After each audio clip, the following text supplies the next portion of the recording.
I don't know who approved this concept, but I need everyone involved to explain themselves. Because what I just watched wasn't giving fashion forward.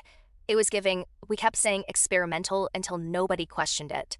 Somewhere between the wigs, the styling, and the creative direction, this comeback took a wrong turn, and nobody bothered to hit the brakes. Hype and Geffen really woke up one morning and said, let's see how many questionable creative decisions we can fit into one comeback. Let's unpack this creative decision because somebody clearly needs feedback. I get what they were trying to do. It feels like they're aiming for an avant-garde, editorial, high-fashion moment where beauty isn't supposed to be comfortable. It's supposed to make you stop scrolling. The problem? Making people stop because they're confused isn't the same as making people stop because they're impressed. The concept screams experimental, but somewhere along the way, experimental forgot to invite good taste. Let's start with the wigs. Who approved these? They look like someone raided a craft store 5 minutes before the photo shoot and discovered corn silk was on sale. Instead of elevating the members, the wigs completely overpower their faces. KATSEYE is filled with gorgeous girls who can pull off almost anything, yet somehow the styling team found the one hairstyle that manages to fight every single member at once. It's honestly impressive, in the worst way possible. And then we have the outfits. Hybe and Geffen apparently heard the phrase high fashion and translated it into everyone gets a bikini. I'm not clutching my pearls over skin showing.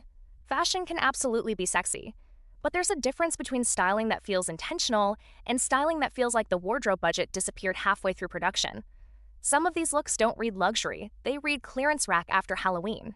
One member looks like she's ready for Fashion Week. Another looks like she accidentally walked into Spirit Halloween during a 70% off sale. That's not cohesion. That's a group project where nobody communicated. Speaking of cohesion, besides the matching questionable wigs, what exactly is tying this concept together? The silhouettes don't connect. The textures don't connect.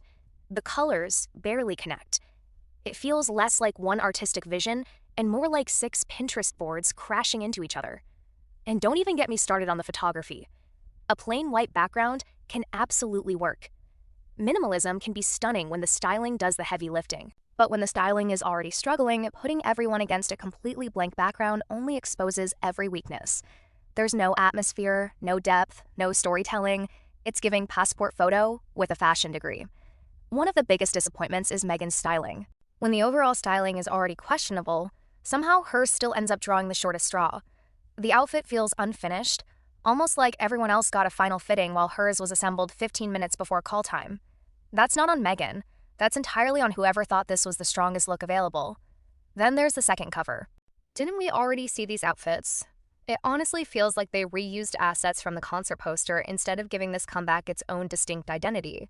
If that's the case, it makes the entire rollout feel less like a major era and more like someone trying to hit a deadline. Now let's talk about the music. Animal is probably the strongest track because it actually feels like it knows what it wants to be. The rest keeps chasing the same loud, chaotic festival energy that made songs like Gnarly so divisive. It's like someone cranked the bass until the speakers filed a workplace complaint.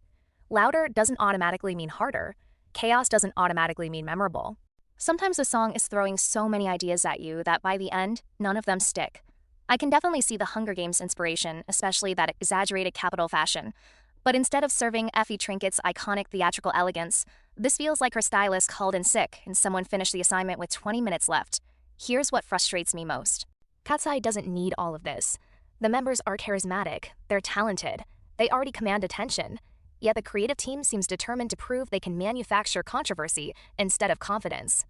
A shocking concept should still make people say, wow, not wait, was this the final version? There's a fine line between pushing boundaries and pushing your audience away. For me, this concept spends way too much time on the wrong side of that line. The girls aren't the problem, the creative direction is. Great artists deserve concepts that elevate them, not distract from them. What do you think? Was this a bold artistic risk, or just a creative miss? If you enjoyed today's tea, don't forget to like, subscribe, and turn on notifications so you never miss a sip. Drop your thoughts in the comments, and I'll see you in the next cup of tea. Bye.